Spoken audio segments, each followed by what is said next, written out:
Morning. Good morning. There's a start. So I'm starting with this today. I outlasted my opponents last night. So you know how I really, I got to be careful. I actually explained myself last night with, so we went out with two couples. You know them. So A couple of couples. a couple of couples. Nice. So, and for me, it's pulling teeth, right, to get me out of my routines. Yeah. Obviously, so to explain the lifestyle, you know how tired I get at the end of the day. Yeah. Right. So just to explain this, because I can't overemphasize, because it's a bone of contention, if that's a sentence, Yeah. with my wife, because I work in an atmosphere where as soon as it's jacked up, ramped up, people around all day for 12 hours. And she works in an environment, especially over the last year, where it's kind of herself and, telephone and maybe a Zoom call. Yes. So what would she like to do when she's off? Be with people. What would I like to do when I'm off? Not be with people. Yeah. Plus, I get tired. I never really thought of that, actually. Sorry to interrupt. Oh, yeah. So I get, when I go home, it's 8 o'clock, and I get home, eat, do some dishes, wind down. By 8 o'clock, I'm ready to fall asleep. Mm-hmm. So every time we go somewhere, my wife gives me that you need to try to stay up, because it's actually embarrassing. It's embarrassing. So, and then especially the last couple of weeks, we've been hard on the ice, early, late, up and down that ice, plus working out. So last night we got to his house, and had a beer, a couple beers. Then we went out for dinner, good, and then we went back to the house. So I'm starting to fade. The NHL draft was on. So what happened? So my wife warned me a couple times, don't fall asleep. Be an adult. Stop being 4. So we're sitting there, and I can feel myself starting to twitch. And she said it earlier. So I have this thing where I start twitching, my legs uncontrollable. Because I'm tired and I start twitching and doing weird shit. But my wife said, she always talks about my Jack LaLanne imitation. So I said, what are you talking about? So anyways, what happens is, you ever hear of Jack LaLanne? No. Okay, so this guy's about 194, and he had these videos when I was a teenager and a kid, and he wore the gymnastic tights and a tight golf shirts, kind of like what I'm wearing today. Okay. And hair parted to the side from California. He used to do these stretches and stuff. And it's so what I do to keep myself awake is I have to move. So I'll get up and I'll take a few steps, and I start touching my toes, and it's weird. Yeah. It's not what you do at a party. So my wife calls it the Jack LaLanne dance. So she made you do the Jack LaLanne dance? So we're about half an hour at their house, sitting there outside, and I'm starting to twitch. So I said, I'll go see the kids for a few minutes to check out the draft. So they all thought I was done, that I wouldn't be coming out, because it's 9:30 now, and I'm done. So I was just I could have went on that couch and just done, right? So I said, okay, I got to be an adult. So I went back with the adults, and I tried to speak, and or tried to be part of the conversation. And I was starting to fade. And then so I got up, stood up, went behind the bar, and I did a couple of my stupid stretches, and it just gets the blood flowing a little bit. So I woke up and I got into a conversation. Then I was so proud, because was talking about, I could just see him starting to go. And it's 9:30, 10 o'clock at night, and I could see his wife giving him the furry eyeball. So I'm sitting there, and I got into a conversation talking about evolution and stuff like that. So I got jacked up and into it. And I could see just his eyes were going and going and going. I said, "You're fading out." He goes, "Yeah, I'm done." So of course, at the end of the night, I was I'm the champ. And I'm like, "Come on, why is everybody so tired? Let's go out tonight." what was the name of the person you just said? Jack LaLanne. You know who I was thinking as soon as you described him? Who? Who's the guy that used to do the fitness videos, with the fro hair with the tights? Oh, Richard Simmons? Richard Simmons? Yeah, no, the opposite of Richard Simmons. Calm and just energetic 194-year-old. Yeah, that's funny. Yeah. Oh, so funny. So I feel like the champ today. My wife was all proud of me and stuff. I stayed up till 11:30 last night. Well, by the time I got home, about 12 o'clock. Yeah, that's almost made the whole draft almost. Made the whole draft. Almost. Yeah. So what were your surface thoughts of the draft last night? Anything or not really? Well, my surface. We had one of the kids that skated with us yesterday. Went in the first round, but he was a great player. He was skating yesterday. Kids are like, "Wow, he's good, man." Yeah. And well, that's what a first round. That's what a hockey player looks like, right? Mm-hmm. So people are surprised. But so, anyways, other than that, Good for Michigan. A lot of guys from the schools got drafted. Great. They A lot of played. NCAA guys. Yeah. Well, as far as I could tell, I didn't really get into it, but a few OHL guys got drafted, and Canadian boys from the junior leagues. Great. Hard. I mean, the top always the top always gets recognized. Yep. But I mean, the Canadian boys didn't really get a chance to play hockey this year, so I think Right. who knows what that draft would look like if everybody played. Yeah, it's a bit of a crapshoot too for Yeah, those guys, but right? Like we were talking about the OHL draft. Yeah. They didn't play. Like some of those guys Yeah. played a couple games. That's it. A couple guys went Yeah. over, to, like your guy that got drafted. He went Yeah. over to Sweden. play in Sweden or whatever. Yeah. There's a couple guys that did that. I think Yeah, Little some Mash guys did tried. that too. Yeah. I think. But Some guys tried to do that. I mean, that Owen Power guy, I think that they're trying to say some. I like how they try to get the drama going. Yeah. The guy's a 6'6" defenseman, and he was ranked most likely to go first overall for the last 2 years. And like before the draft, they're saying that we might go like 6. It's like, come on, man, he's a 6'6" defenseman. So, Yeah. anyways, no surprise there. I think the other guys, I don't really know a lot of them because there was no hockey this year. yeah. Have you seen that Power Kid play or no? Just some highlights and stuff. Good? But oh yeah. Well, I mean, like, obviously he's good. He look went at first overall, but I mean, you never want to compare him to, in my opinion, I don't think you compare him to Victor Hedman because the guy's established. But I mean, it's got to be comparable. yeah. He's I don't know if he's left-handed or right-handed. It doesn't really matter. But he's 6'6", very good. Mhm. My question with him would be kind of like with Aaron with Eki. Eki was a man at 16. Right. So is this guy a man child as he peaked, or is he just going to get better? Yeah. But first overall, he's going to be a good player. Yeah, There's no for doubt sure. about that. Yeah, other than that, I don't really know a lot of the guys Mhm. except for like secondary. Yeah, I'm looking knowledge. forward to like the next few years though, because now that I'm training a lot of these kids that are Yeah. going and playing junior and Yeah. going to OHL and stuff and whatever, it's I'm gonna know the names. Well, and it's gonna make me want to follow. You dude, know? it makes it's so exciting. So I've been like doing it for 20 years. Just every time Yeah. there's a draft or a Yeah. college signings and all that kind of stuff, I get very excited for the Mhm. kids. Right? It's an incredible thing. And yeah, so you see your guys get drafted and you get fired up, and you realize how small or how many hockey players there are out there because I've skated with so many special players, and you see, well, wow, they didn't get drafted till here, or then you get Aaron or whatever, they Yeah. get drafted high. It's incredible. Yeah, well, I'm excited just for the next little while, like I said, because What if you had your There's- hands on a lot of kids? well, now it's not just like because I've always been around PowerTech and there's always been pro guys coming through and guys getting drafted and all that, but now I Yeah. actually have an influence on it. Yeah. To some degree, not an influence. Well, you in have terms- you have a big influence. Like one of the comments my wife said to you, she sent you the text, right?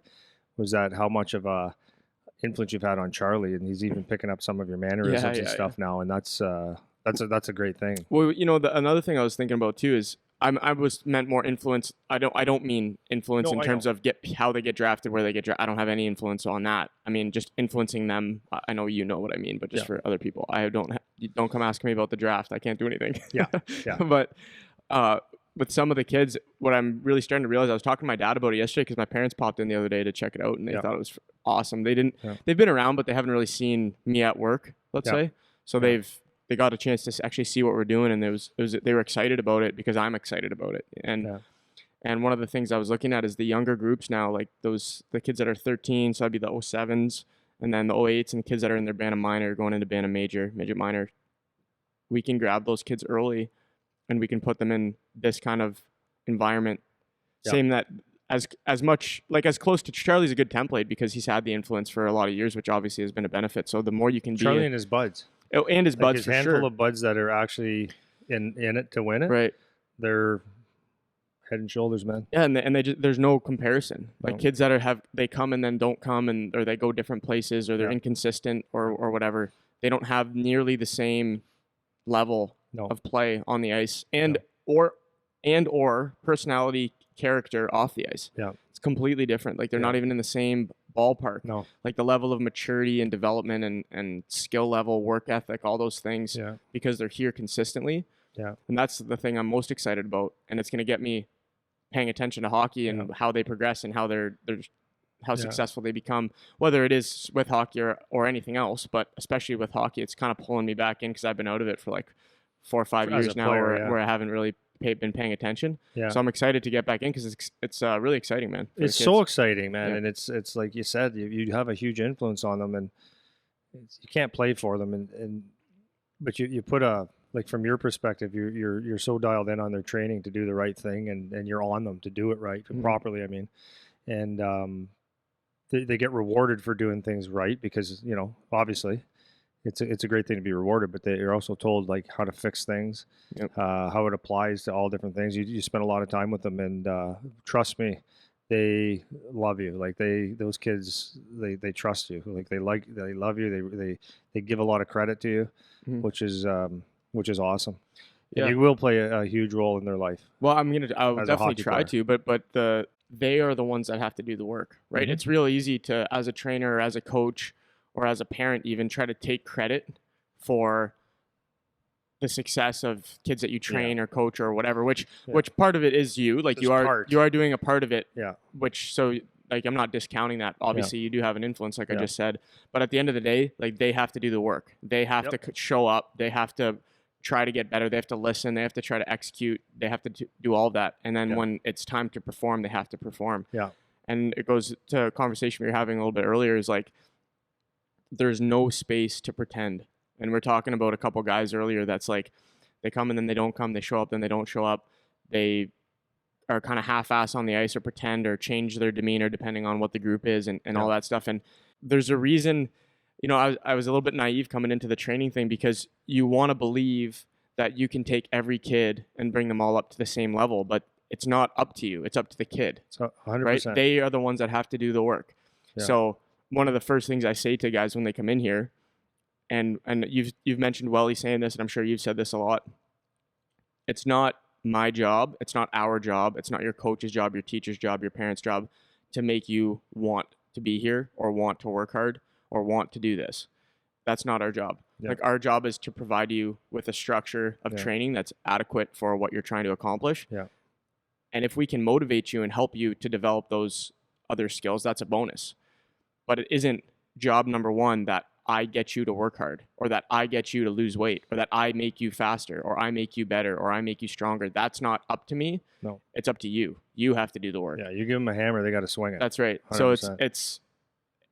it's just very when I'm thinking about like the influence that we have, it's like at the end of the day, you can't pretend. They have to come and do it. And the kids that do it, those are the kids you see that are the best ones on the ice. They're Yeah, here every day. yeah, They're here as consistently as they can be. They're trying to soak it up. They're trying to be in a good environment as much as they can, and they're doing the work. yeah, And that's what it comes down to. yeah, There's nothing I can do about that. There's yeah, no trainer. yeah. There's no scout.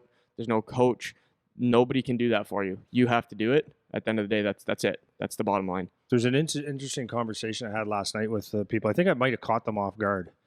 Didn't mean to, just because some of the things, some of the things I say from the hockey perspective, might throw people off a little bit. So I was saying last night to them, I said, like, if you were to ask me how your son is doing, like, tell me how he's doing, and what do you think of him? I said, what does it freaking matter? Honestly, what does it matter what I think, or what anybody thinks, or if I say your kid's doing, like, I think your kid's awesome, like, now what? And if I say I don't think he's got a chance in hell, does that mean anything? And they were kind of thinking about this. Yeah, I guess that's kind of true. I said, yeah, it means nothing. I mean, it's up to him. It's up to him to make it. Just as you were saying, in the training, you provide an atmosphere. We do everything we can to provide the best service and the best training possible with all the accessories, the bells and whistles.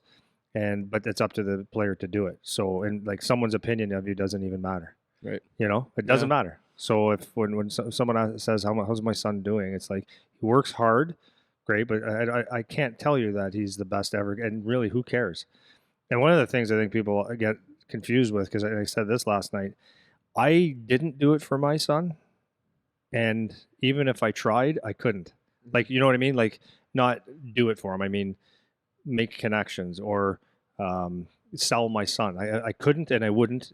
Know how to go first. I didn't, and I couldn't even if I tried. Right. The connection thing doesn't really work. Mm-hmm. It's up to him. So it's his decision, not mine. My opinion doesn't matter. Nobody's opinion matters except for maybe the Chicago Blackhawks when they draft you. That matters a little bit. Yeah. But that's all that matters. Well, and there's so many factors and there's so many variables that play into whether or not you make it. Mm-hmm. But I like because my parents, they came in the other day, like I was saying, and again, I said this last time too, like you forget, and I'm starting to forget what it's like to not have the knowledge, like to not, and it's not that I know everything or know I'm the most knowledgeable person about training or hockey or anything like that, but Right. I have a lot of knowledge, Yeah, you do. and I'm starting to forget what it's like to not have it. And you can tell, like, when you have a conversation with someone, if you use certain terminology or you phrase things Yeah. certain ways, they just don't understand it because Yeah. they don't have the base knowledge. They don't know what the words mean. Yeah. They don't know what the phrase means or what you're talking about That's or the right. context. Yeah. So I'm starting to forget what that means. So the other day, my dad was in here and we were doing like those sprint start drills that we do. And I'm starting them off in different positions, like starting with decel and jumping on and off boxes, soft toe catching, like all this kind of stuff that when you think working out, that's not what you think of. Yeah. That's training. Yeah. Like we're training Yeah. when we're doing those things. And so my dad was saying to me, like, I just like popped over to him after while the guys were in their flow, whatever. And he's like, that's a weird drill, eh? Like, what is that? Like, not a clue. Doesn't have one clue about what the purpose of that is. Not that he can't understand it if I explain it to him. Yeah. But he would have never thought, oh, like that's should be a key part of how you train for the sport, just because he doesn't know. Yeah, why would he know? And that's that's the thing with parents is like they come and ask, oh, like how's my son doing, and it's like if I tell you, even if I explain to you how your son is doing, you might not even understand what I'm saying. That's a great point. You know. Yeah. And I don't really know what to do about that. What you can do about that, because as a parent, you're putting your faith in people like us to train them and to get them ready to go. Yeah. But it's easy to start to lose sight of the fact that all we're doing is training them. They have to do the work. So when you ask us, it doesn't matter what we think or what, it's about how they perform and if they can get noticed. That's right. At the end of the day, that's what it is. Yeah. Well, that's good perspective on the parents. Yeah, big time. Yeah. So because if my son's teacher said gave me feedback on school, I'd be okay, cool. I don't know. Yeah, you don't know. I don't know. How could you know? That's a good point. Yeah. So it's interesting when you talk to them because you can see even for me, like when I listen to, like, I know we're going to talk about one of our podcasts that we're releasing later. It's like you listen to somebody who knows just so much more than you. Yeah. And you're just like, what did you just say? Well, I liked just how, as you said that, I wrote that in my notes today is because I'm gonna speak about, give you a little heads up here. I'm going to speak about power skating and what I don't think I know, or the questions I have about skating and is power skating a real thing? So we'll circle back to that. But I was really proud of Eric Wellwood yesterday because one of the boys who was drafted asked me something about, how am I playing? What do I need to get better at? I said, dude, you're doing exactly what you need to do. And we're not in a structured environment as far as this is your system and stuff. I said, you're doing all the right things and you'll get rewarded by doing it. And literally the next shift, he stripped a puck, stripped another puck, back check good, had a good forecheck and scored a goal. And so I gave him a thumbs up. And he kind of smiled. I said, you don't overthink it sometimes. Like just go do your habits the best you can in this environment.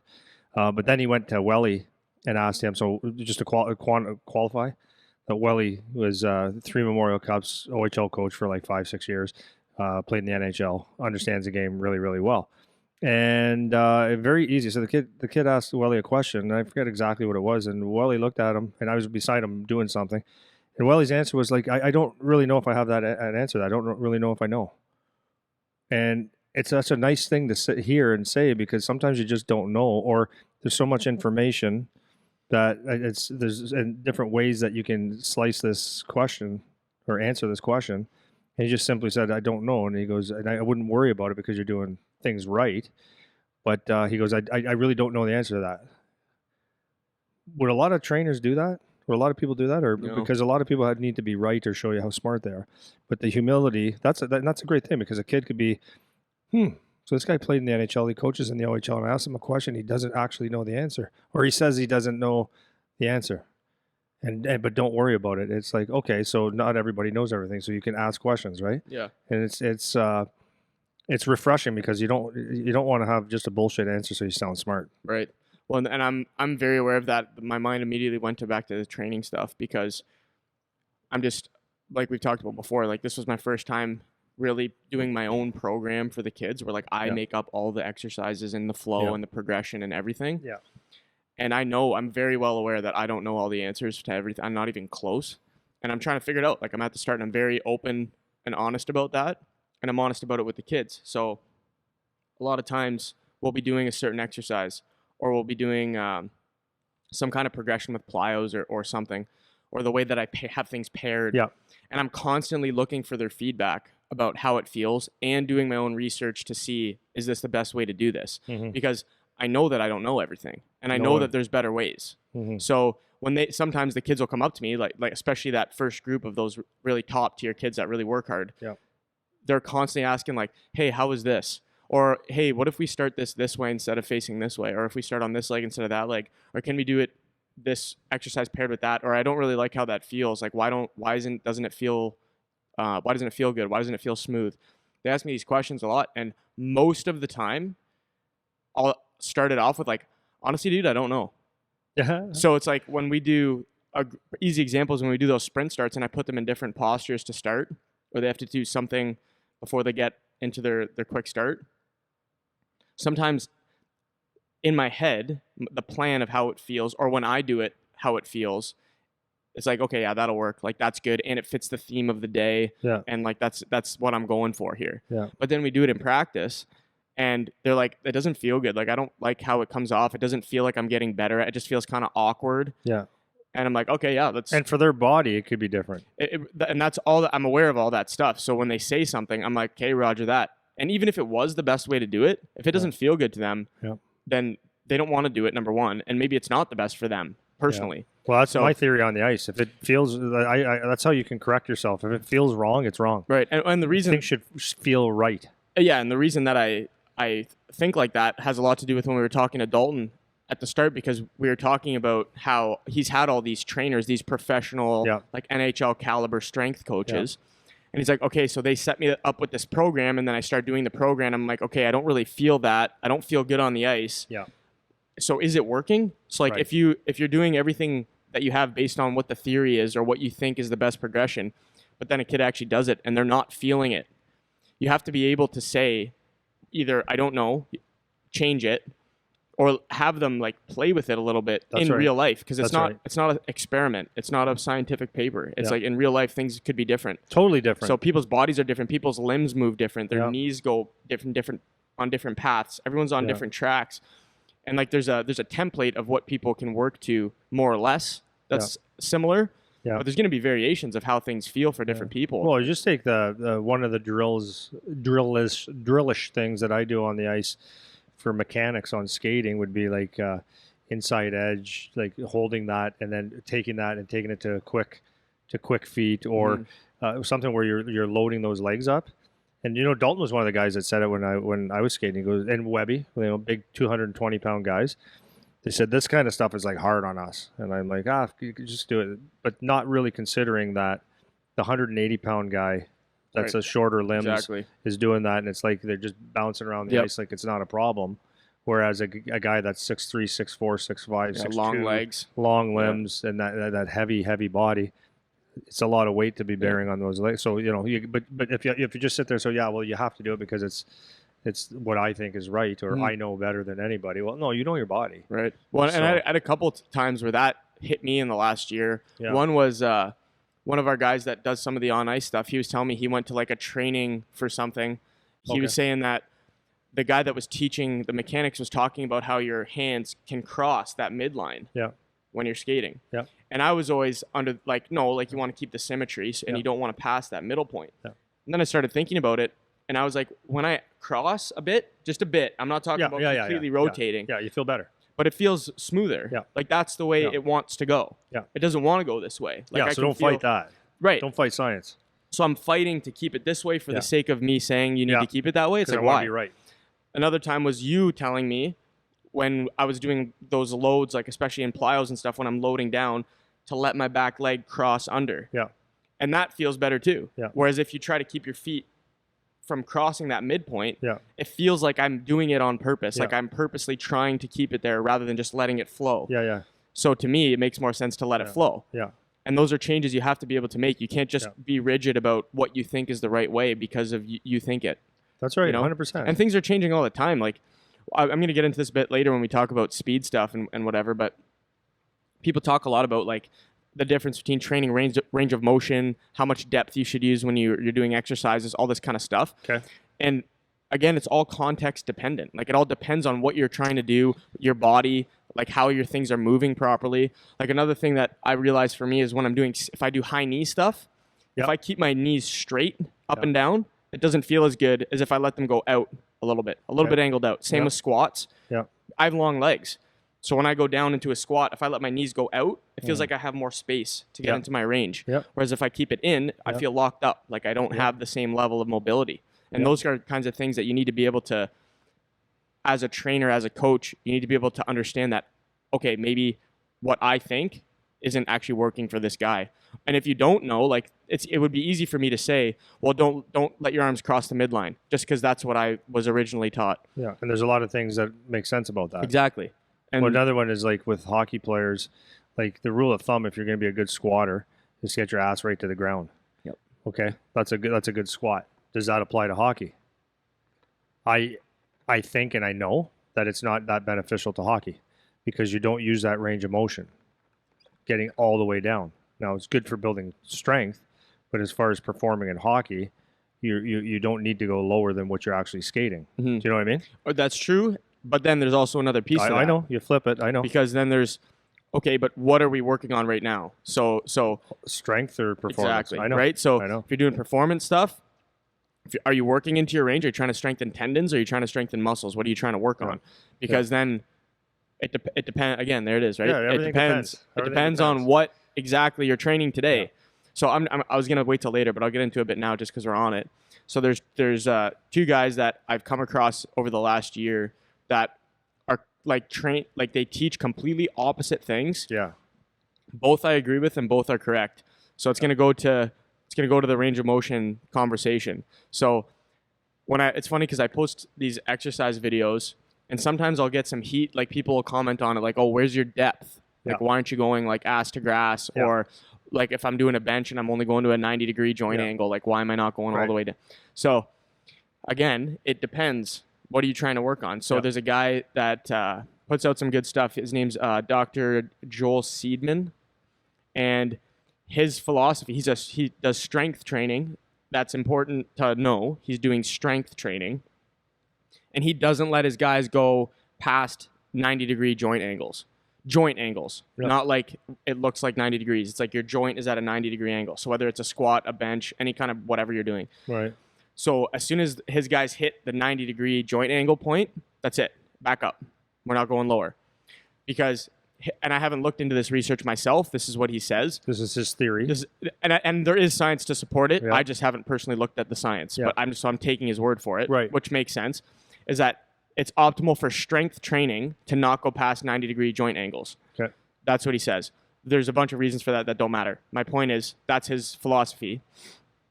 So he doesn't let his guys go past 90 for strength. Then there's another guy that I come across, and he's on Instagram. He's called Knees Over Toes guy. Yeah. So this guy is all about full depth. Yeah. Everything. Full depth knees, full depth squats, full range of motion in all your joints, everything. But he's not talking about strength training. This would be more mobility based. This is more mobility. This is more tendon strengthening, right? Tendons, ligaments. That's what he's talking about. Yeah.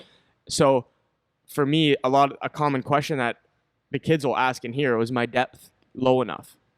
Or is my whatever, should I be going deeper? Should I not be going as deep or whatever?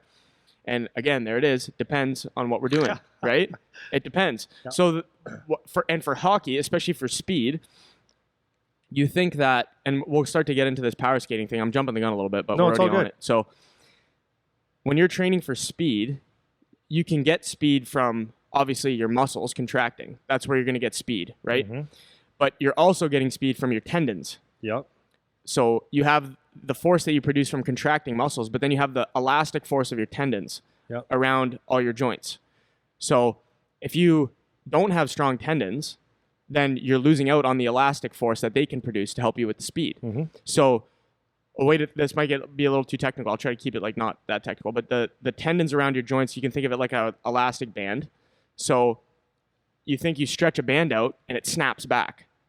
So that snapback force, those are your tendons work that way too. It's similar. Yep. So the more you can strengthen that, where they can be. If you think about like a thin rubber band, you stretch it out, it doesn't snap back as much as a thick Yeah, you rubber weaken band, it. right? Yeah. So you if the actual band is thicker, it'll snap back more, so you can get more force off your tendons, which is beneficial to make you faster. Sure. But if you can't stretch it out, if it's big and fat but you can't stretch it out, then you're not getting there's no compliance there. It won't snap back Yep.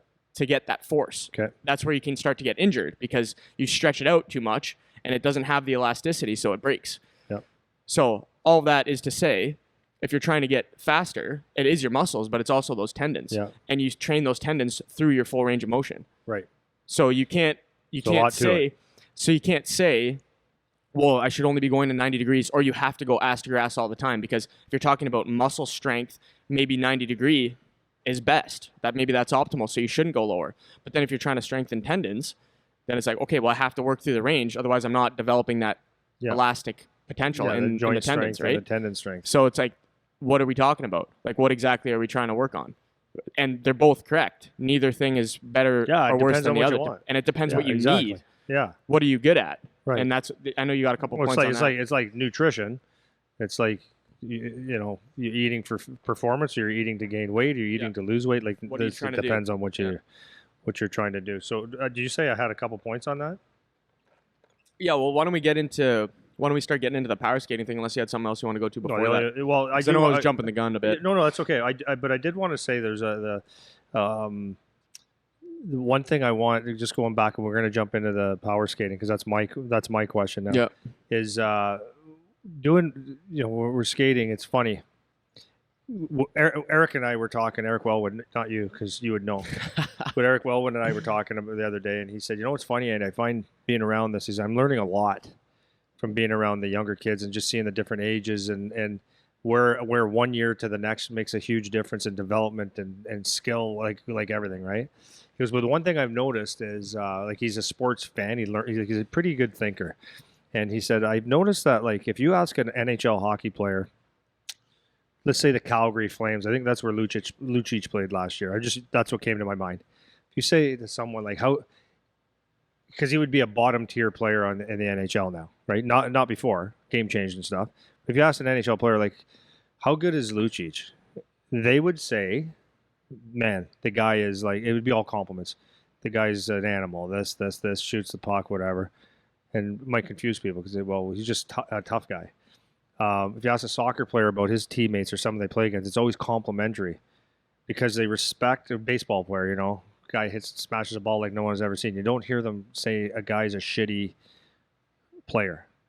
And so this is something Eric recognized. Whereas he goes, like, I'm finding, like, in developing the kids, that there's a lot of negativity. Like, how's this kid? He's no good. He thinks he's good, but he's not. And it's almost always negative. Mm-hmm. So the conclusion that we've come to is that it's that drive in the car. It's that way home, right? Sitting around, because number one, you're competing. As kids, you're competing. So you might play against each other. You might be trying to get someone to recognize you rather than someone else. So the default is, and mostly it's the parents that impose that attitude, for sure, right? So when they're young, they have a negative connotation to it. Whereas as you get older, you just respect the level of performance so much that to play in the NHL, if you've played one shift in the NHL, you're a good player, man. Period. Yep. So, anyways, my point to that was I always explain this to the kids, is that when we have our junior skates and stuff, it's very funny because at some point they have to skate together, because once you're done youth hockey, minor hockey, you have to skate somewhere now. And if you play for the Sudbury Wolves and you live in Windsor, well, you're not skating with your team because people are from all over the place, as everyone else is. If you play for the Edmonton Oilers and you come back home to Windsor, who are you skating with? So what happens is eventually you have to skate together or else you don't get to train. Yeah. So my point to this is what we have to do as parents and as coaches is to, when someone's a good player, find the things that are good and say, you know what? This kid can score goals, man. He's good at it. And you know what? You actually want to be happy for him Because the bottom line is when you're 16, 17, 18, 19, that's the guy you're going to skate with. And if you don't have enough guys that are good and to skate with and that you can enjoy competing with on the ice and training with, then you have no one to train with and you can't be a hockey player. And the other thing is you might be on the same team in junior or college. So it was an interesting conversation, and something I've always said to our guys is like our summer training here and our local stuff when we do our junior and stuff, it's to make everybody better. Like legit, it's a saying, but a rising tide raises all ships. And if we have guys that come here and they're jealous or they don't like each other and they don't want to skate with this guy and they all the negative stuff, well then no one really gets better. Mm-hmm. I want my 16-year-old to be on the ice with Zach Cassian. And yeah, go, man. Go at him hard. And you know who's good for? Both of you. Because Zach can see a hunger in a young guy's eyes. He's got to challenge himself. And vice versa. Yeah. You know, and the older guys can show the younger guys and all the ways. And you're just teaching all kinds of different things. So at the end of the day, just be, and that's what I say. Like you want everybody on your team to do well. You want everyone to get drafted. You want your competitors to be the talk of every draft and stuff like that, because now you got a place to go. And I'm going to tell you, there's everyone's on a different, obviously, wavelength. Some guys are going to peak a little early, not even peak. They're going to be good early, and they're always going to be good. Some guys have to fight to get good. I've got some 19-year-old kids out there. Have you seen them? 6'4", 6'3", good, smaller guy, whatever, it doesn't matter, that are really good, that are so you don't have to be good at 16. But these guys are pushing each other, and there's still a future for the 18, 19-year-old kids that are out there that are pushing and working hard. And for my guys that are the 16, 17-year-old guys that things haven't happened yet, like they're getting there. I'm telling you, they're getting there. It's staying at it and being around that environment and learning from each other, and they will get there. Now, I'm not saying you're playing in the NHL, but don't stop. But I'm telling you, man, you create a good environment where you're helping each other, competing with each other, happy for each other. Because when a local guy gets drafted in the first round of the NHL, everyone's happy. Yeah. Everybody wants to be part of it. Yeah. You know what I mean? Yeah, so, that's a great point. Because one of the other things that I remember realizing in school actually was like people would compete about like grades, right? Like who gets the better grades. Yeah. And there's enough for everyone to do well. Yeah. Like this is the point. Basically, what I'm pulling out of what you're saying is, everybody can succeed. Yeah. Though the odds are very low. Yeah. Someone else succeeding has nothing to do with whether or not you succeed. That's right. So by you like being mad at them or holding it against them or being jealous, envious, whatever word you want to use, there's nothing you can do.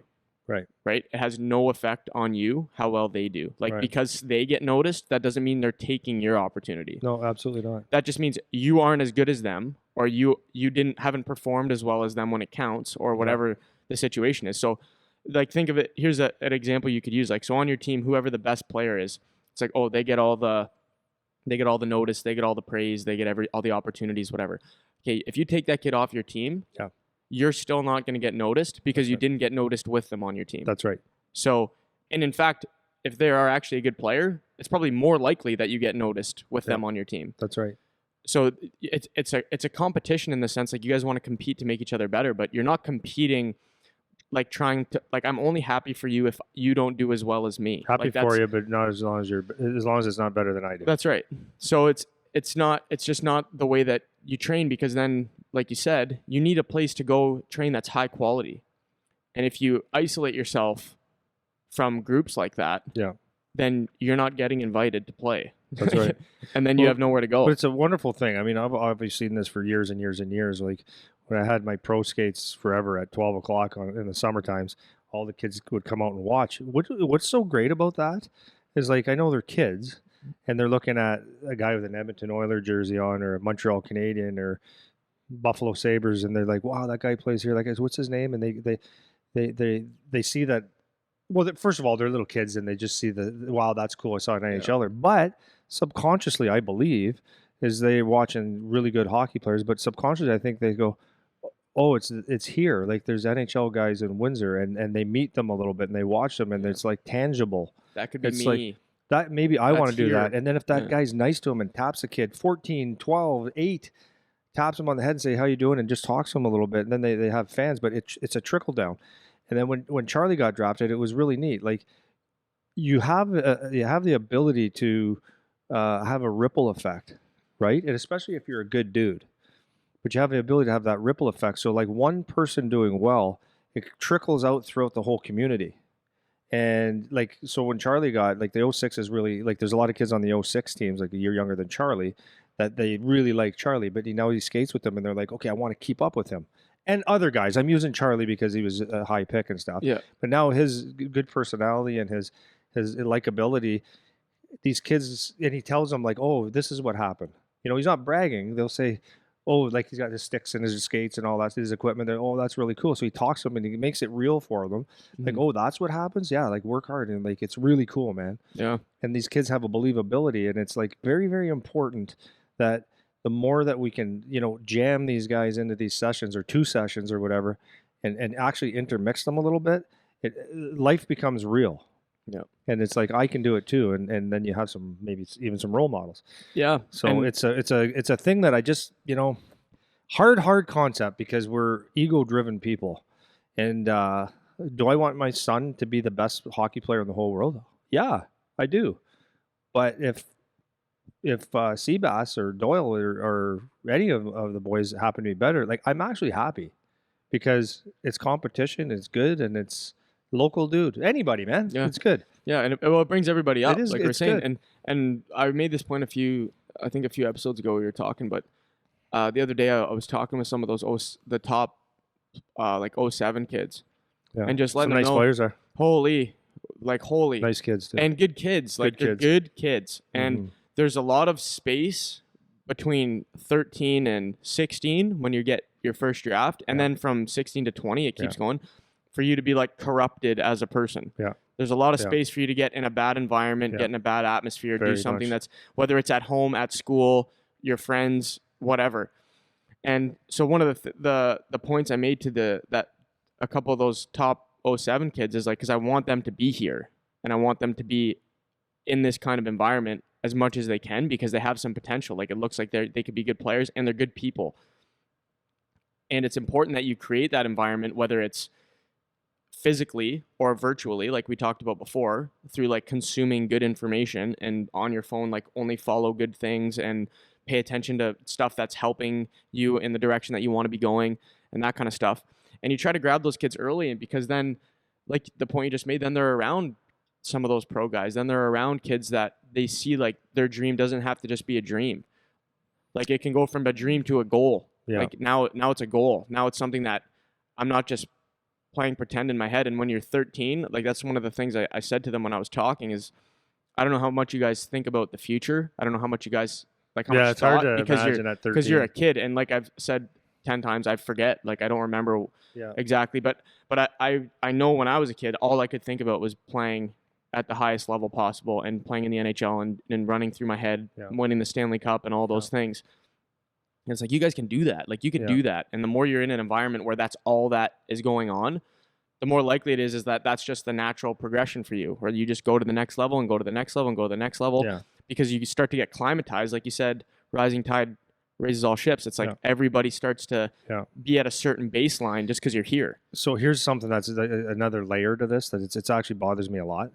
And Eric Wellwood is looking at it going, what is going on? And now I know that there's going to be some of these people that their kids are skating with me right now. And I'm just being honest. Just being honest. I can be honest, right? I like being honest. That's the point of this. I like being honest. So we have a lot of people, like over the years, it's been trendy. Now, part of it, not really. I was going to say part of it's because we're on a border city that we have sometimes a little bit more options. But what happens is a lot of kids move centers to go play what they feel is a better place. So I have, and this has been going on here locally for like since Aaron Ekblad, like just after Ekblad. So here's my question. Aaron Ekblad could play for the Sun County Panthers and go first overall in the OHL, first overall in the NHL, and so did, like, not first overall, but Zach Kassian and Matt Pumple. Just go through my wall here, right? Like, Dalton Prout, Ryan Wilson, Kirby Reichel, Adam Henrique, all these guys could play for their home centers and make it to the NHL. So can you. Yeah. And what bothers me a lot is about this. So it's creating that negativity. So we have a lot of kids that they want to move to Toronto because the hockey's better. They think,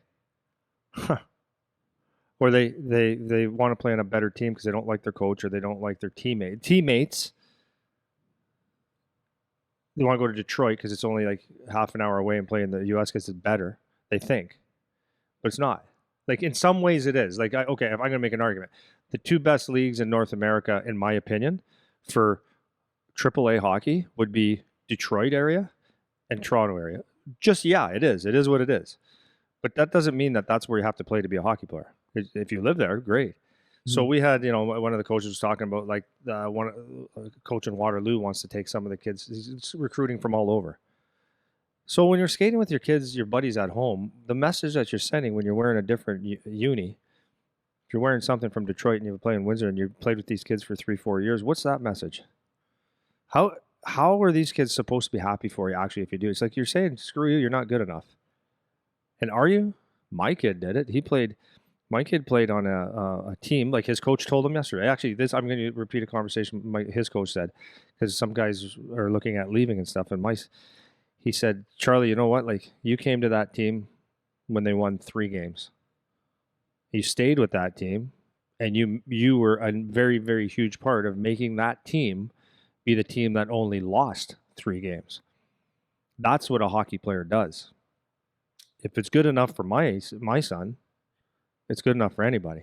Yep. You have to find a way to make it work. So my question on that, again, where does it stem from? Does a kid come home, like, because I know how it was. Of course you want to win and you want to play on good teams. But kids are playing on whatever team they are, they like their teammates for the most part. It's their team. Yeah. It's their freaking team, man. Yeah. Team, their buddies. So where does a decision come that I need to get out of here because I'm so good? I need to play with better players that can be good with me. Who makes that judgment? That's right. I know where it comes from. And the conversations I had with my son when he had some times where he was like, "Our team, Dad," like, and I said, "Well, my honest to goodness, straightforward answer was, well, if you're so good, then you throw the team on your back and you make them better. That's what a good hockey player does." Mm-hmm. And that's a decision. Like I don't know if he was smart enough or.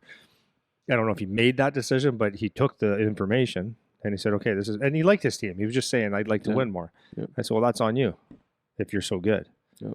Make people around you better. Yeah, well, not other people make you better. It doesn't work that way, guys. Yeah.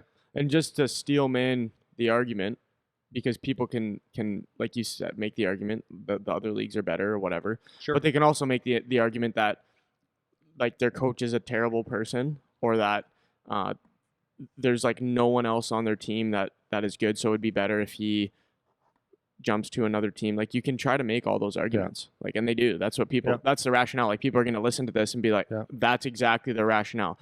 Bad coach, bad team. We don't win any games. Yada yada yada." But if you're that kind of player, where like I played on a crappy team my whole life. Like I was just going to interrupt you and say one of our employees, Anthony Salanitri, went on a team that won like 0 games. Yeah. And he was drafted 6th overall to the Sioux, had a great OHL career, and got drafted to Philadelphia. So it works. Yeah. He's good. He's right. Good enough. And you bring the attention. Like you can't hide if you're good. You can't hide. If you're good. You can be on a shitty team. It doesn't matter. Right. It doesn't matter how many games you win. And on top of that, like let's just say your argument is valid where like your coach is terrible, your team's terrible, you guys can't win, whatever. And there's nothing you can do about that, even if you are awesome. So you're like, okay, I'm gonna go jump and try to play for the Marlies or whatever. Then you run into all those issues like we talked about a few episodes ago. What was the super teams episode? Yeah. Where we were talking about when you're on a super team and it's like you don't learn any resilience, you don't learn any fight. And if you think you're gonna jump in and be the top player on a Toronto team, probably not still. So you're still gonna have problems there now, and you're gonna think, well, now I don't get enough ice time or whatever because everyone's Crosby on that team. Yeah. And well, I coached one. Yeah. Everyone wanted to be on the first line. That's it. Can't. Yeah, and it just circles back to like these are kids. Like who makes the choice? And it's the parents that are making the choice. And it's just not necessary. Like you can do that and think that I have to do this, but you're wrong. You don't have to do that. Your kid can still be good and still succeed. And it goes both ways. There's kids that were on the Toronto teams that don't make it. There was kids on the shitty team that make it real high. Like you just said, Sally went 6th overall on a shit team. There's kids that are on the Marlies that don't get drafted. There's no recipe, man. No. There's no recipe. Well, and the end of it, me and Welly laugh every single day, is that you will know. You will know. Like when you watch our junior skate or our pro skates, like I'll say junior because it's more like an NHL player. It's harder to make that. Like you just know an NHL player, but let's remove the NHL guys. When you step on at 16, 17, 18 years old, when you look on the ice, you will know, and it takes about 2 seconds to look on the ice and know who's the hockey player, no matter where he played. You just know. You stand out so much. So if you're not sticking out like a sore thumb as a player, like you're so good, you'll make it anyways. Like, or you'll have your opportunities anyways. But if you're not that guy, then you're not that guy. Yep. Like you don't need to be moving anyways. For sure. So, but you like it's evident. You've seen. You step on the ice and there might be a size thing. You go, wow, that guy's big. Oh, and he's smooth. Wow, how does people? Wow, that's what happens. It's wow, Jesus, god damn, that guy's good. Yeah. That's the guy. Yeah, 100%. And then we got like 3, 4, right? There's like, Kressler and LaLanne. They're so smooth. People just go, wow. Like all the kids, they go, shit, man, can he skate? Yeah. That's what a hockey player looks like. Yeah, and for me, like when I'm talking right now, coming from a perspective where I was never that. Yeah, and so, exactly. So I played on a shitty team. Yeah. And I wasn't a guy that put the team on my back and made people around me better and got noticed anyways. I didn't. I was like I had to scrape and claw to get every opportunity because I was never a top tier guy. Right. Until I was past the draft. Yeah. And then I went up a level and had to scrape and claw and whatever again. Mm-hmm. And so I was never in the position where like I stepped on the ice and everyone was like, wow, like is he good? That's right. It was like, yeah, he's good. Like he has skill. He's good at a bunch of things, but like that, a lot of guys are like that.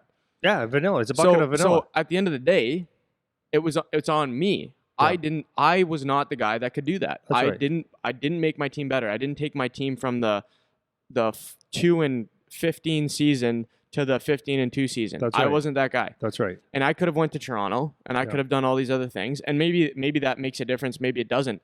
But it's not that relevant because it doesn't matter. All these paths that you take, there's, like I said, there's no recipe. Yeah. And if you're not the guy that jumps on the ice and you're just so much better than everyone else, then it doesn't matter. I was having a conversation recently. I know we're going here, but whatever. Yeah, sorry. But anyways, we're having a conversation, or Charlie was having a conversation, and I had a conversation with a couple of scouts. So the number one guy in the OHL draft this year for the 05s was, and I've never seen him play. I've just heard that he's good. His name is Callum Ritchie, and he went 2nd overall to Oshawa. So there's a lot of like people like the shit talk, and they're saying but he's small, this that.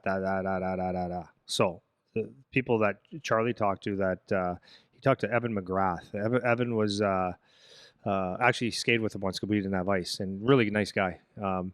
And Charlie was asking about him, and he goes, yeah, the Callum Ritchie guy. He goes, does everything well. And that's what the Saginaw GM told me. He goes, yeah, he does everything well. Like just everything really well. So I've heard nothing from qualified people that he was the best guy in Ontario, period. So he played on the Oakville team, and there was guys that got drafted really high too. So from my feedback that I got, and this only makes sense, is that there's a lot of those guys that were drafted really high that played with him that probably won't be the player they were without him. He made everybody better. Yeah. So he is a legit dude. And these other guys might go. So the problem with that super team thing now is that you might, like, guaranteed your first year in the OHL, you're not playing with a guy of that quality. So now what do? It's good to play with guys that aren't as good as you, or that guys that give you bad passes, or guys that aren't as serious. Like all these different things. There's so many good things that happen out of a negative, if you want to call it a negative. So anyways, this Callum Ritchie got shit talked all the time, but I know for a fact, never seen him play, heard, that's all I need to know is hear from the right people how good he actually is. Mm-hmm. And Oshawa got themselves an incredible player that's a franchise player for that team, is going to play in the NHL. Yep. Most likely, even though people, the jealous dads, need to say, no, he's not that good. He's really good. Well, and to circle back to the parents. Yeah.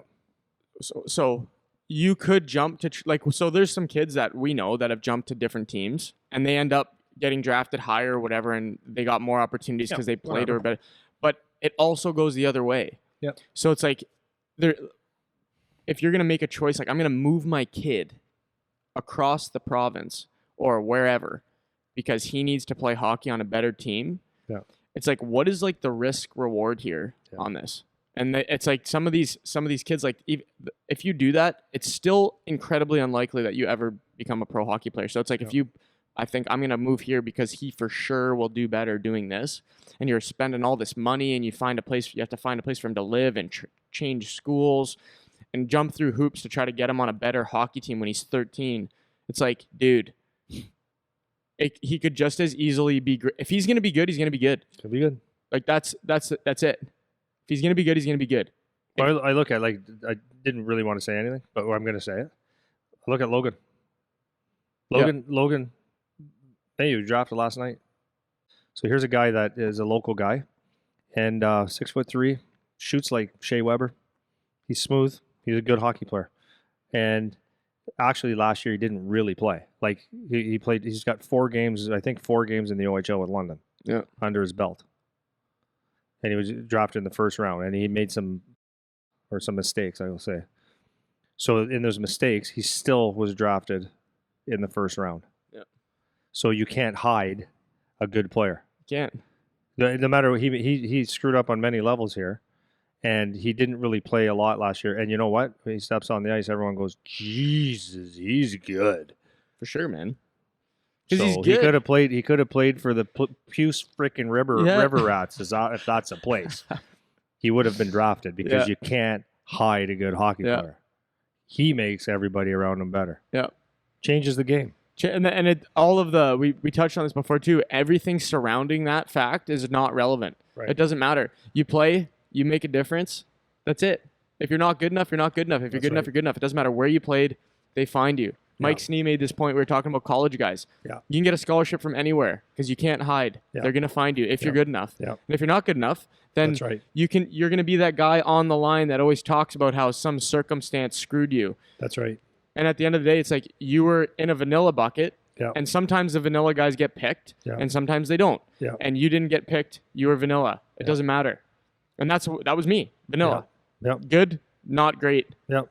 Done. Didn't you get worked picked. hard, but you probably, to make it, had to work 10 times harder on the ice. You had to be more of a dog. And I never was. That's and so you didn't know. So it didn't get picked. That's right. So, and that's what happens when you're in the middle of the pack. That's where all the excuses come from, eh? Yeah. Those middle pack guys where they're maybe not. Yeah.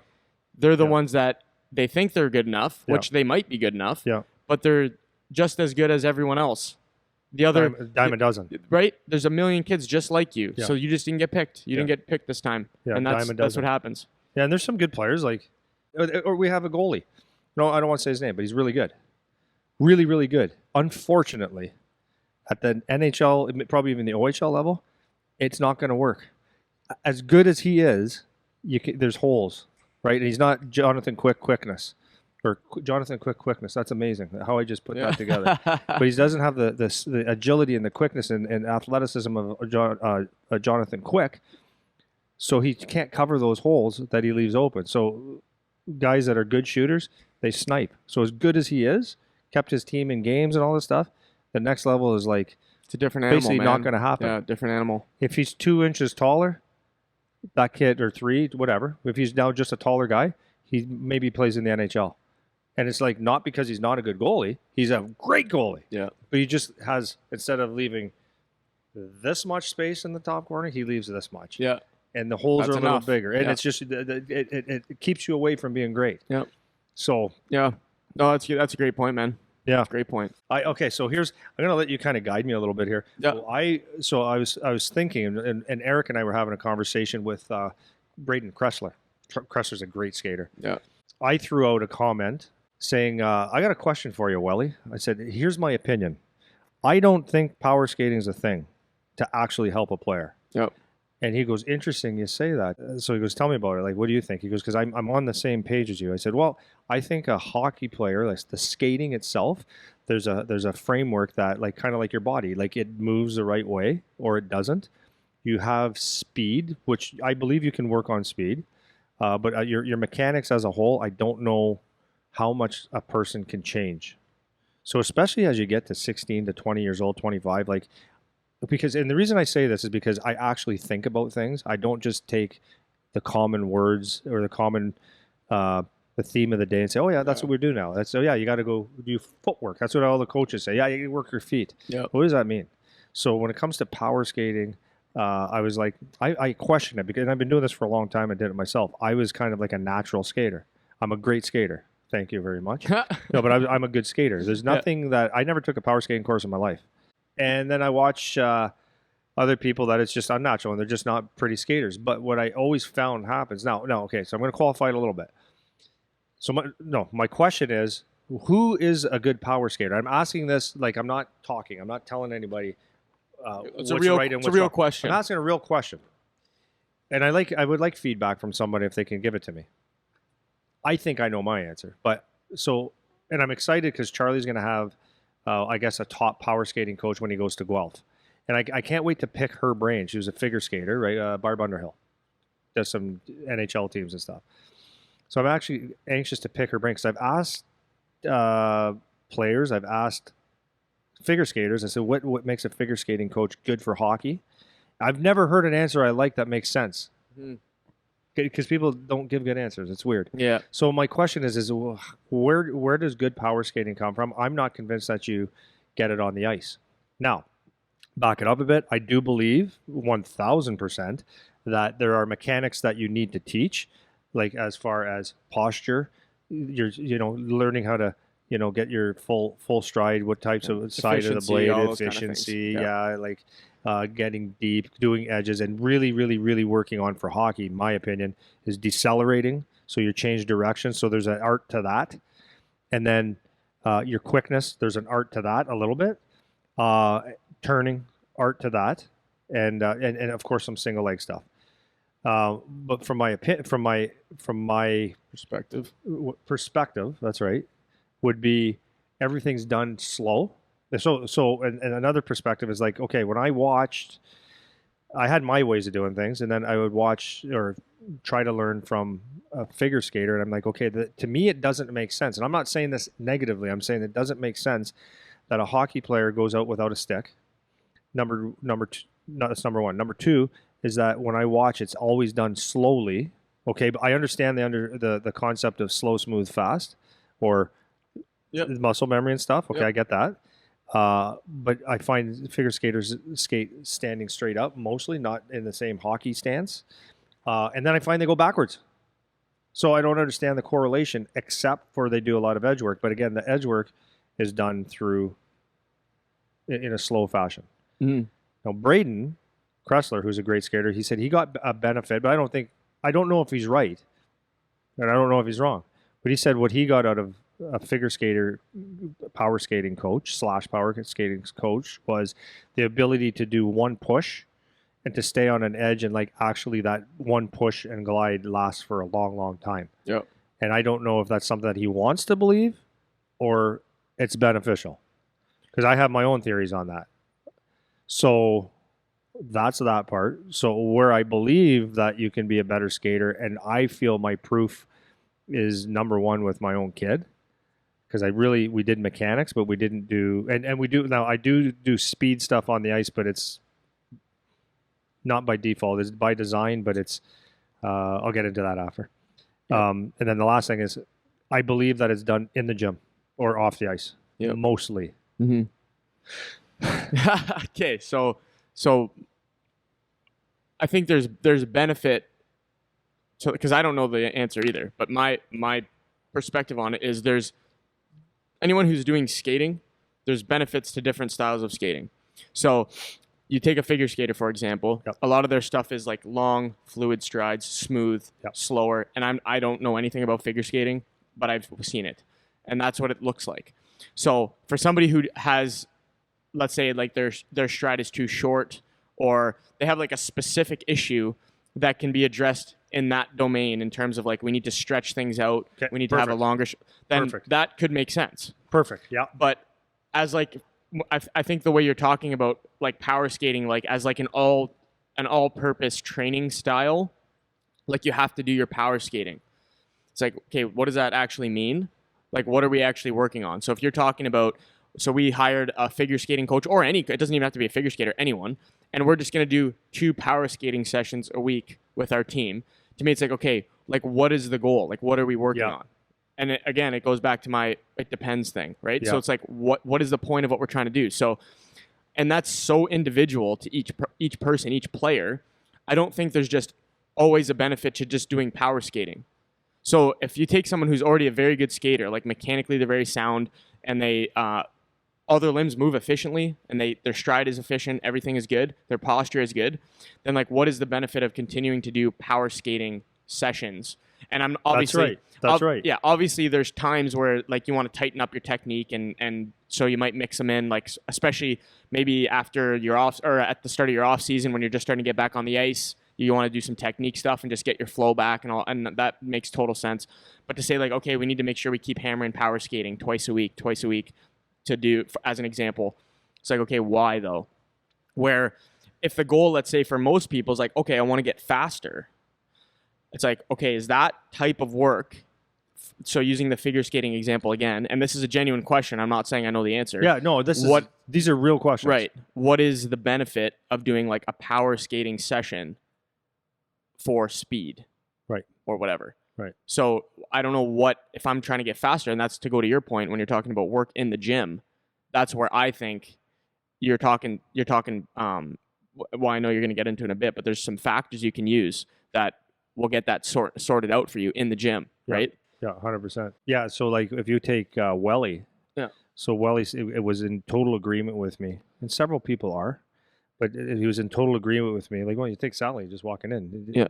Just hey, Sally, did you ever take a power skating? Like real quick, power skating? Yeah. So there's another beautiful skater just walked in, drafted Philadelphia, 6th overall in the OHL. Never took a power skating. Yeah. This is my point. Yeah. Is it fluff or is it not? Eric Wellwood came in and he was in total agreement with me, and he said, I think it would have screwed me up because he might have been one of the fastest players in the world. Mm-hmm. And he goes, doing a power skating, like I didn't need it, and he didn't, not at all. It was all natural. So that's what I'm saying. Is it natural or is it working? But if you need to get more speed or something like that, I think it's done off the ice. Now, okay, go back. I want you to finish your sentence. Well, because I was gonna say, because we have that episode coming out with Chad. It'll be out when people hear this one, but he was talking about one of the common questions that you tossed out to him when you were talking was like, how do I get faster? And he was kind of laughing when you asked, because it's such a loaded question about how do you get faster. Yeah. And it's, again, it depends on which part of speed are you lacking. Yeah. And depending on how you answer that question, that will determine what the training is that you need to do. That's right. So we talk about, again, power skating. For the sake of power skating, what are we working on? Like, what do we need to work? Do you need to lengthen your stride? Maybe power skating is helpful, right? Are you weak on your turns? Maybe that sessions like that could be helpful. But if you don't produce enough force, for example, where are you getting that in a power skating session, right? And that's the question. You're not saying you're not being negative. You're just which part? So, like, to me, if you want to output more force, or move things faster, you need to either work under load or you need to move fast. That's exactly what I say. So where does that come in to the training part of it? So to me, it's almost more of a question of like, well, yeah, what are you trying to accomplish when you're doing the power skating thing? And when you go in to do gym work, that can address more specifically maybe some deficiency that you have, as opposed to let's just get on the ice and work on our slow, long pushes. Yeah. You might be actually missing something that would be more beneficial to you in your skating. That's for example. Yeah. Yeah. So one of the things was because I always knew, like, okay, so I always believed that I saw it several times. Like I saw like Kirby Reichel, for example. He was a horrible skater as a kid. He was a first round NHL pick, played in the NHL a bit. And just through getting stronger, his skating got much better because you're squatting, you're hinging, you're doing all those things properly. And I think the strength takes over a lot of it. But my biggest concern was, and like, don't take this the wrong way, I always train kids as if they're my own kid, right? I always act as if that's my kid. What am I going to do? Yeah. But then when I had my kid, I noticed that as a little guy, he was a cute little kid, blonde hair that could wheel around the ice a little bit, but I didn't think he was pretty. And then as he got older, like up until going to Pee Wee, I'm like, okay, his skating is like, it's not fast, it's not slow, it's like vanilla. Mm-hmm. And I saw some deficiencies that, like, the mechanically, I worked on a couple things with him, like I would with any kid. But I was still not going. I was going, geez, I don't know if he's going to ever be fast enough to play at a high level, Mm-hmm. like very sincerely. Yep. And my wife was like, he's so good, like he's not fast, Andy. And it was only until about a year ago where his speed became a non-issue. And I just told my wife, I said, it'll change in the gym. I Yeah. said, she goes, but you got to work on. I go, she was worried, Yeah, right? Like yeah, she yeah. goes, you got a nice little talent there. Yeah. And I said, no, it's going to change in the gym. And then over this last year specifically, well, yeah, no, this last year specifically, since working with you and Dalton on actual that real strength and the mobility, it's totally changed. It's like zero issue now. Now, could he have some more? He's not. Don't get me wrong. He's not. He doesn't skate like Sidney Crosby.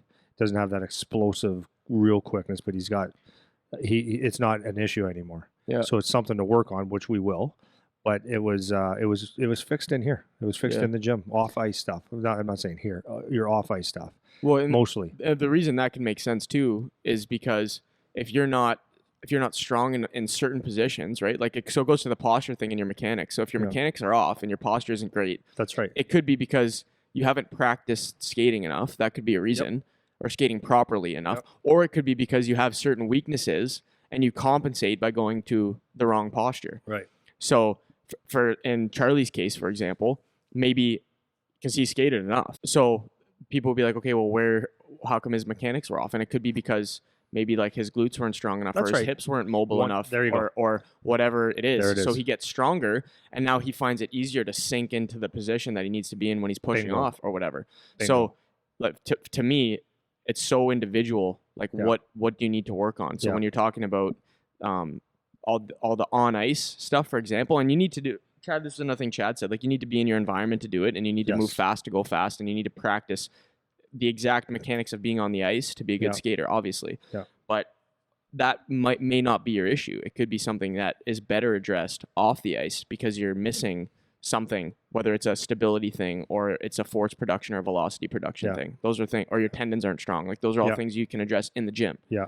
Well, and I think my perspective, so to put that in a nutshell, my perspective or my opinion or what I've seen through a lot of experience is that skaters are kind of born, no one's born on skates, but some bodies just move a lot better, and it could be your height, could be the way you're built, could just be the way your body moves. Some people are just nice skaters.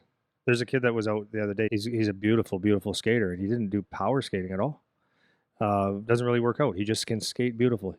And my son could do, and like many people, can spend 3 hours a day working on it and working at it and working at it, and they'll never ever skate like that Yeah, person. It won't look like that. Right. Yeah. So, I've done stuff with my son and all the kids, but I'm talking about my son because it's like so close. And it was an issue for me saying this boy here might have an opportunity, but I don't think he's going to be fast enough. And I trusted in my gut, I guess. We did mechanics, we did some stuff on the ice, but we did mostly it was in here. I made that correlation, and as you said, and especially speaking with Dalton, not that I needed his validation or anything, but after speaking like scientifically about the process, is like, yeah, there's some weaknesses. He's a little boy that doesn't have an ass yet. Now he has an ass. He didn't have an ass before. He had a long back with a crack in it for a while. We had a long, and then he built an ass, and he built some quads and some hams, and the process, and then he skated a ton. And now what we did on the ice, so the workout stuff was core and all the pulling, and like Chad said in that thing, it's like taking that body, like how it's a fishing pole, and making it more effective by straightening the body out. And so that was important.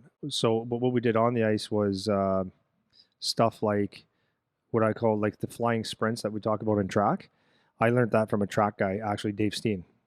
So it's actually Eric's. We were partners in a gym at one time. He was a decathlete, won a bronze medal in the Olympics. Mm. And he showed me some stuff for speed that they did in sport that I just took it and said, that makes sense. So they're called flying sprints. So I call them 505s because it was the distance.